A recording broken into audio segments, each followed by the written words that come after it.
What happens when the wrong assumption meets the wrong moment at exactly the wrong time? On a clear afternoon in downtown Austin, traffic moved steadily under the heat of the sun, engines humming and pedestrians crossing in rhythm with the city's constant motion, until a black superbike appeared between lanes like a controlled storm of speed and precision, drawing attention from every direction as it slowed near an intersection where marked police cruisers were already positioned for routine traffic enforcement, and in that exact moment, everything shifted without warning, because Officer Daniel Reed, standing beside his unit with two other officers, noticed the bike first, not for what it was capable of, but for what he assumed it represented, a violation waiting to happen, a profile that did not match expectation, and as the rider came to a smooth stop at the red light, helmet reflecting sunlight like a mirror, the situation tightened in silence before a single word was spoken, the officer's hand already moving toward his radio as he stepped forward with measured authority, signaling for backup without yet knowing why, while the rider, a composed woman in a fitted riding jacket, remained still, engine idling softly beneath her, posture relaxed yet undeniably alert, as if she had already processed every possible outcome before it could unfold, and when the light turned green, she did not accelerate, instead she stayed exactly where she was, waiting, watching, calm in a way that did not match the growing tension around her, because now two additional patrol cars had subtly adjusted position behind her, forming a loose containment pattern that most civilians would not notice until it was too late. Officer Reed approached the bike with caution that carried both routine procedure and something more uncertain, asking her to remove her helmet and step off the vehicle for a standard verification check, his tone firm but controlled, while the surrounding street noise seemed to fade into a lower register as nearby pedestrians slowed, sensing an unusual moment unfolding without understanding its cause, and when the woman finally lifted her helmet, revealing a calm and steady expression that did not match the expectation forming in the officers' minds, the atmosphere changed again, not through action, but through perception, because nothing about her behavior suggested panic, resistance, or confusion, only awareness, and that awareness made the officers more cautious than before, as if they had stepped into a situation whose full scope had not yet been revealed. Officer Reed requested identification and registration for the superbike, assuming compliance would be immediate, yet the response was not rushed or defensive. Instead, she reached slowly into her pocket, retrieving a slim credential wallet without breaking eye contact, and in that moment, something subtle but important shifted in the rhythm of control, because authority on the street is not only spoken, it is felt, and for the first time, the officers were no longer certain which direction this encounter was about to turn. As the woman remained completely still, letting the silence stretch just long enough for doubt to begin forming where certainty had existed seconds before, and no one on that street yet understood that this was not the beginning of a simple traffic stop, but the opening movement of a much larger correction that had already started without permission or announcement. The silence that followed her presentation of the credential wallet lasted less than a second, yet it felt longer than the entire sequence of the stop itself, because in that brief pause Officer Daniel Reed registered something he had not anticipated when he initiated the procedure, not fear, not defiance, but structured confidence, the kind that does not emerge from improvisation but from training. And as he held his position a few feet from the superbike, he adjusted his stance slightly, shifting from routine traffic enforcement into a more cautious verification posture, while the woman remained steady beside her machine, helmet now resting against the handlebar, her eyes tracking each officer without visible urgency, as if she were observing a process she had already seen play out in multiple variations before, and behind them the second patrol unit repositioned subtly, not escalating force, but tightening procedural awareness, creating a quiet perimeter that still appeared ordinary to any passing civilian, yet carried a different weight for those inside it. And when Officer Reed asked again for full registration details, his voice remained professional but carried a new layer of hesitation, because the identification she had just produced was not typical for a recreational rider, and that detail alone began to reshape the assumptions forming in his mind, while she answered calmly, providing information in a measured tone that matched neither anxiety nor resistance, and as she spoke, nearby pedestrians slowed further, some lifting phones to record what appeared to be an increasingly unusual traffic stop, though no one yet understood why the atmosphere had shifted so noticeably, only that it had, and within that shifting space of attention and scrutiny, Officer Reed requested dispatch confirmation through his radio, stepping slightly aside while maintaining visual contact, as protocol dictated, yet even as he spoke into the microphone, his gaze returned repeatedly to her, as if expecting her to react differently than she did, but she did not move, did not interrupt, and did not attempt to explain beyond what was required, and this restraint created an unexpected imbalance in the interaction. Because authority in the moment depended not only on enforcement but on interpretation, and interpretation was beginning to fracture, as dispatch initiated a standard identity check that would normally take minutes but now carried greater weight due to the unusual credentials provided, and while waiting, Officer Reed's partner approached closer, lowering his voice to share a concern about the vehicle classification and the lack of visible violations, suggesting that the situation might be procedural rather than criminal. Yet the decision to continue verification had already been made, and so the stop remained active, structured, and unresolved, with time stretching forward in measured increments, each second filled not with action but with evaluation, and the woman on the superbike remained exactly as she had been from the beginning, composed, still, and attentive, as if she were not merely subject to the process but quietly positioned at its center, waiting for a result that had not yet arrived but was already beginning to change everything around it. The waiting period stretched into a controlled stillness as Officer Daniel Reed kept his position near the superbike, maintaining visual contact while the radio confirmation process continued, and in that interval the street around them began to feel less like a routine traffic environment and more like a contained procedural space, where every movement carried potential meaning, while the woman remained completely composed, her posture unchanged, hands resting lightly near the handlebar as if time itself had little influence over her state of focus, and the subtle contrast between her calm and the officer's increasing attention created an invisible pressure that was difficult to articulate but easy to feel, especially for those standing closest to the interaction. And when the dispatch response finally began to filter back through the radio, Officer Reed adjusted his stance instinctively, shifting his weight forward slightly as if preparing for clarification rather than enforcement. Because the tone in his earpiece was already different from standard routine checks, more precise, more deliberate, and layered with procedural attention that did not match a typical traffic stop, and as he listened, his expression changed in small but noticeable increments, not dramatic, but steady, as if each word was restructuring the assumptions he had formed only minutes earlier, while his partner moved closer to hear the transmission more clearly, and the woman, still unmoving, observed this shift without comment, her eyes following their reactions rather than the technology delivering them, and at that moment the surrounding civilians who had been watching from a distance grew quieter, sensing that something unseen but important was unfolding, even if they could not yet define it, and when the dispatch officer requested additional confirmation codes associated with the identification provided, the situation took on a different weight, because this was no longer a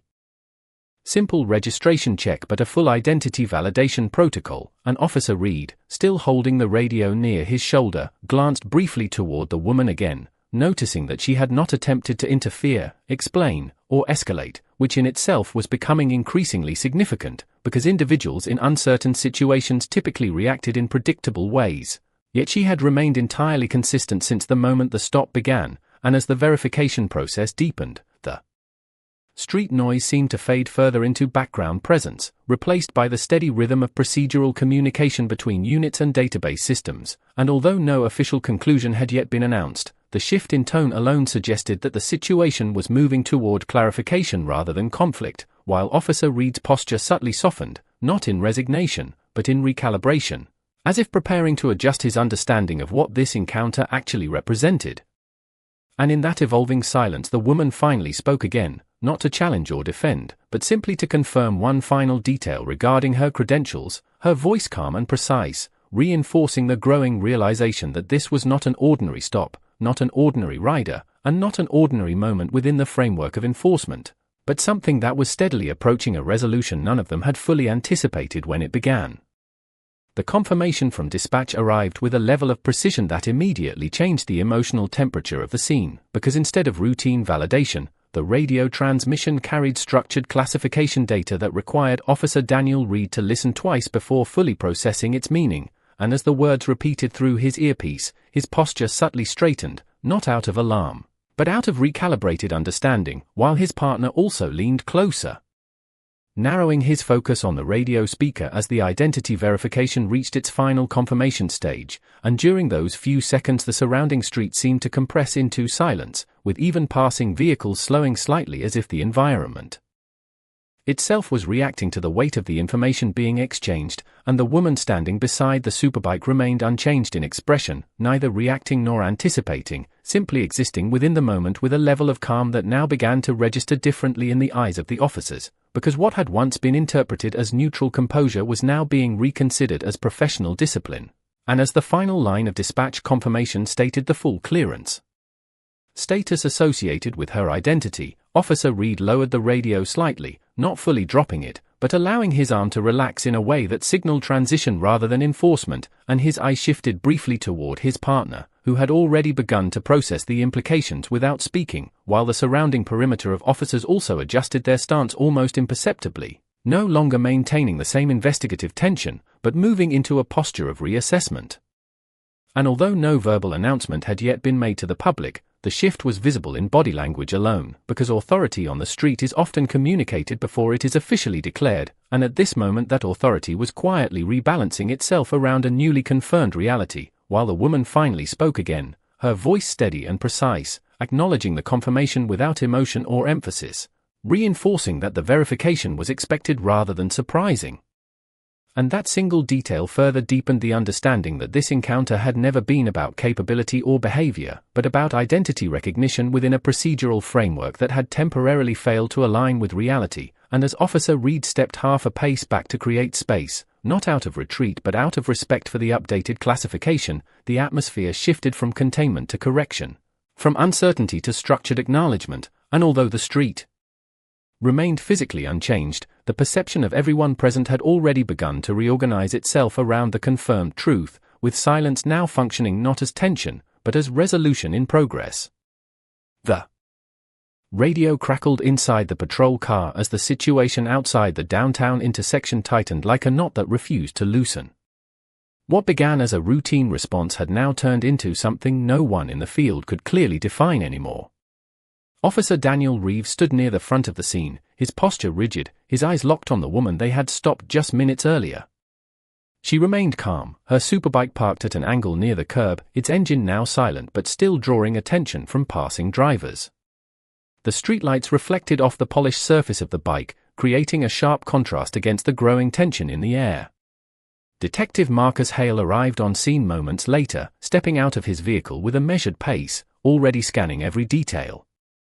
He had been briefed only partially, enough to know there was confusion around the woman's identity and why she had been detained in the first place. Officer Reeves began explaining quickly, his voice steady but carrying a trace of uncertainty as he described the sequence of events that led to the stop. According to him, the woman had been riding at a speed that drew attention, followed by what appeared to be an evasive maneuver near a checkpoint. However, as Hale listened, his attention shifted repeatedly toward the woman herself. She did not interrupt, did not argue, and did not display any of the emotional reactions they typically encountered in similar situations. Instead, she stood with a composed expression, her hands relaxed at her sides, her gaze steady as she observed the exchange. The atmosphere felt heavier with every passing second, as if the assumptions built in the first moments of the stop were slowly beginning to crack under closer examination. A second officer approached holding her identification documents, which had just been verified through initial channels, though the results had created more questions than answers. The name associated with her credentials did not match any active local records, prompting immediate escalation through federal verification systems. Hale noticed the subtle shift in the officer's demeanor as the radio updates came in, there earlier. Certainty replaced by hesitation. The woman finally spoke, her voice calm and controlled, stating only that she had followed every legal requirement while operating her vehicle and that she expected the situation to be clarified promptly. There was no hostility in her tone, only precision and patience, which made the tension feel even more pronounced. As minutes passed, additional vehicles began to arrive, not with urgency but with procedural caution, as if the situation had already moved beyond a standard traffic encounter. Officer Reeves stepped slightly aside, exchanging a quiet exchange with Hale, both realizing that the identity verification process was escalating far beyond what they had initially anticipated. The surrounding environment remained unchanged, yet the perception of it had shifted completely. What once appeared to be a simple enforcement action was now becoming a matter requiring federal confirmation, and the presence of the woman in front of them no longer fit any of the assumptions formed in the first few minutes of contact. The silence that followed was not empty but loaded, as everyone waited for the next confirmation to arrive, unaware that the truth about who she was would soon redefine everything they thought they understood about the encounter. The wait stretched longer than anyone on scene was comfortable admitting. The intersection, once filled with the ordinary rhythm of late afternoon traffic, now felt suspended in a state of controlled stillness. Officer Daniel Reeves kept his position near the front of the patrol vehicles, his attention alternating between the woman and the radio traffic coming through his shoulder. MIC Detective Marcus Hale stood slightly behind him, his focus fixed on the evolving digital verification request that had been escalated through multiple channels. Every passing second added weight to the uncertainty. The woman remained where she had been, her posture unchanged, calm and composed, her superbike still positioned near the curb like a silent marker of how quickly a normal moment had shifted into something far more complex. Around them, additional units had arrived but maintained distance, respecting the procedural caution that now defined the scene. Then, the tone of the radio transmission shifted. It was subtle at first, just a change in cadence, but every officer present recognized it immediately. The verification request had returned with a classified confirmation flag attached, rerouted through federal clearance channels. The dispatcher's voice, usually steady and detached, carried a new level of precision as she read the updated status. Officer Reeves instinctively straightened, his expression tightening as he absorbed the information in real time. Detective Hale stepped closer, his eyes narrowing slightly as he processed the implications of what he was hearing. The woman's identity had been confirmed at a federal operational level, not just as a license rider or civilian record, but through an active status file that required restricted clearance to access in full. A quiet shift passed through the officers present, not spoken but deeply understood. The earlier assumptions that had guided the stop no longer aligned with the verified data now appearing on their screens. Reeves lowered his hand slightly from his radio, his posture changing from directive to attentive. Hale did not speak immediately, instead allowing the confirmation to settle fully before responding. The woman finally broke her silence, not with confrontation, but with clarity. She stated once again that she had complied fully with all applicable laws during her travel and that she expected the matter to be resolved professionally. Her tone remained steady, without emphasis or escalation, reinforcing the controlled nature of the situation rather than challenging it. The officers around her began to adjust their position subtly, not out of panic, but out of recognition that the situation had transitioned into a different procedural category. The traffic on the surrounding streets continued, unaware of the shift in authority dynamics unfolding just a few feet away. Hale received a second update through his earpiece, confirming that the woman's federal designation placed her within an active operational division that required immediate coordination with higher jurisdiction oversight. That detail changed the atmosphere completely. What had begun as a roadside enforcement action was no longer contained within local authority parameters. Officer Reeves exhaled slowly, stepping back half a pace as he reassessed everything that had occurred since the initial stop. The woman remained composed, her presence steady and unchanged, as if the situation had simply revealed what had already been true from the beginning. The officers now understood that every assumption made in the first minutes of the encounter had been based on incomplete information, and the full scope of her identity had only just begun to come into view. The confirmation that arrived through the federal channel changed the atmosphere in a way that no one on scene could ignore. It did not arrive with dramatic sound or visible display, but through the quiet authority of verified classification that immediately shifted how every officer interpreted the situation. Detective Marcus Hale reviewed the updated clearance designation again, his expression tightening as he confirmed the operational level attached to the woman standing calmly beside her superbike. Officer Daniel Reeves remained still for a moment longer than expected, his earlier certainty replaced by a more measured awareness of how limited their initial information had been. The woman did not move during this exchange.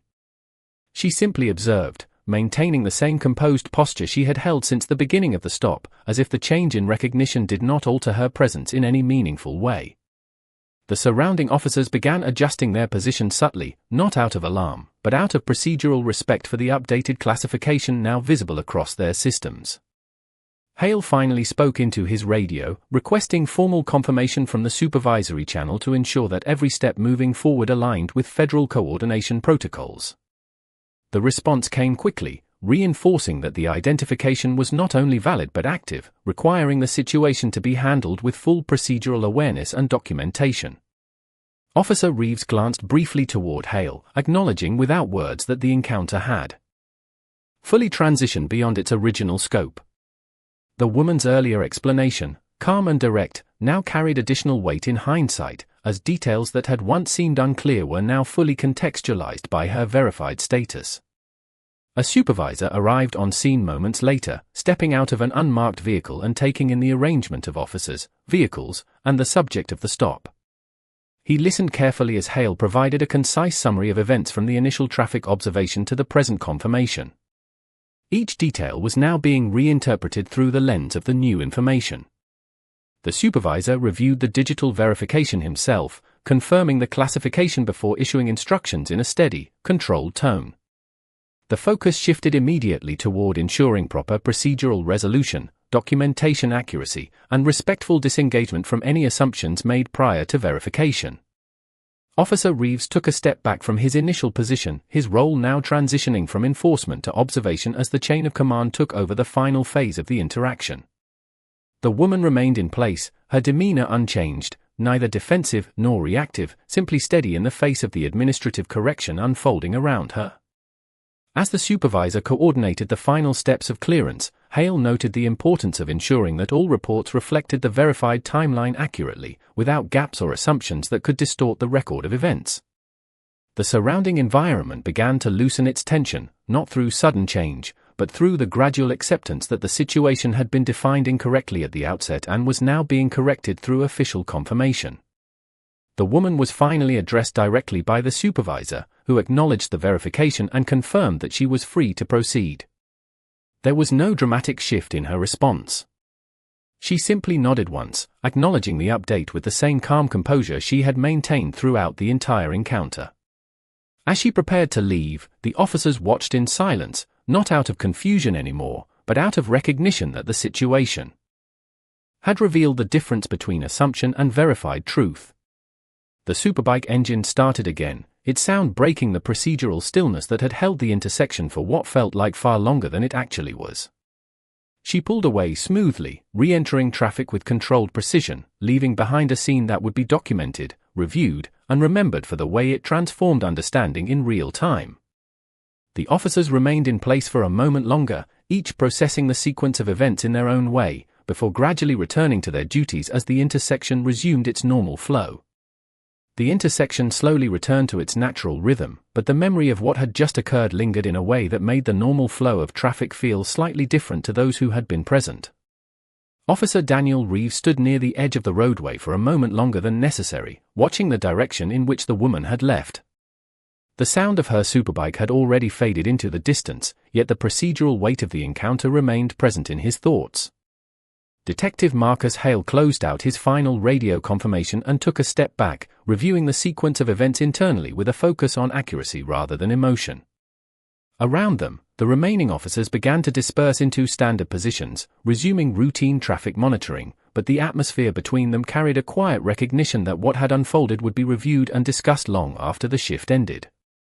The supervisor remained on scene briefly, ensuring that all documentation reflected the corrected classification and that every report aligned with the verified federal status. There was a clear emphasis on precision now, as the earlier assumptions had already been replaced by confirmed identity data that changed the entire context of the stop. Reeves finally lowered his hand fully from his radio, exhaling slowly as the tension that had built throughout the encounter began to release in stages rather than all at once. He exchanged a brief look with Hale, not requiring words to understand that both of them were reconstructing the timeline in their own way, identifying the exact moment when perception had shifted away from assumption and toward verified reality. Hale responded first, noting that the situation would likely be included in a formal review due to the nature of the federal involvement and the procedural escalation that followed. His tone was neutral, focused entirely on operational accuracy, but there was an underlying awareness that encounters like this often became reference points in training discussions about verification protocol and situational awareness. The supervisor confirmed that statement with a simple nod before returning to his vehicle, leaving the remaining officers to conclude their reports. As the scene fully de-escalated, the environment returned to its original state, with traffic resuming its normal flow and pedestrians continuing along the sidewalks without awareness of the administrative complexity that had just unfolded moments earlier. Reeves walked slowly toward his patrol car, replaying the early stages of the stop in his mind, now with the clarity of confirmed information altering how each decision was interpreted. What had initially appeared straightforward was now understood as a situation shaped heavily by incomplete data at the outset. Hale remained outside for a few more seconds, observing the intersection as if to ensure that the transition back to normalcy was complete. He then turned and began the process of finalizing his report, knowing that accuracy in documentation would be essential for any future review. The woman's departure remained the final defining image of the encounter for those who witnessed it, not because of confrontation or escalation, but because of how seamlessly the situation had shifted once verified truth replaced assumption. The officers gradually returned to their vehicles or positions, each carrying their own interpretation of the event, yet all aligned on one clear understanding: the outcome had been determined not by conflict, but by confirmation, and the importance of correct identification had never been more evident in their shared experience. The night settled over the city with a quiet return to normal life. As if nothing unusual had disrupted the flow of the afternoon hours. Streetlights flickered on one by one, and traffic signals continued their cycles without interruption, indifferent to the events that had taken place only a short time earlier. Officer Daniel Reeves completed his paperwork inside the patrol unit, his report now focused entirely on factual sequencing and verified outcomes rather than initial impressions. Across the lot, Detective Marcus Hale finalized his digital submission, ensuring that every timestamp, radio confirmation, and federal clearance update was recorded with precision. The supervisor's final review had already been completed, closing the operational loop on the incident and confirming that all procedures had been followed according to updated classification protocol. There was no longer any active engagement at the scene, only documentation and reflection. Reeves sat quietly for a moment before starting the vehicle, his eyes briefly returning to the intersection where the stop had occurred. The space looked ordinary again, indistinguishable from any other busy corner in the city, yet his perspective of it had permanently shifted. Hale walked toward his own vehicle, pausing briefly to glance at the same intersection, his expression neutral but thoughtful. In his mind, the sequence of events had already been reorganized into a case study of how initial assumptions can evolve rapidly when confronted with verified federal data. Neither officer spoke much as they prepared to leave, but the understanding between them was clear without words. The encounter had not been defined by conflict or error in procedure, but by the importance of accurate identification and the consequences of incomplete information at the earliest stages of a stop. As the patrol units began to pull away, the intersection continued its normal rhythm, vehicles passing through without awareness of the earlier disruption that had briefly altered the balance of authority and perception in that exact space. The woman who had left earlier was no longer part of the physical scene, but her presence remained embedded in the memory of those who had been there, not because of confrontation, but because of how the truth of her identity had reshaped every assumption made about her within minutes. In the following hours, internal systems would continue processing reports, and the incident would become part of formal records, referenced for procedural accuracy and training reinforcement. Reeves understood that this type of experience often remained with officers long after the shift ended, not as a matter of controversy, but as a reminder of how quickly situational context can change when full information becomes available. Hale, driving away in the opposite direction, considered the broader implications for coordination between local enforcement and federal classification systems, recognizing the importance of maintaining clarity in communication channels to prevent similar misunderstandings in future encounters. By the time both officers had fully left the area, the city had already moved on, absorbing the moment back into its continuous rhythm. What remained was not disruption, but understanding, not conflict, but correction, and a shared recognition that every stop carries the potential to evolve into something far more significant than it first appears when viewed through the lens of incomplete information.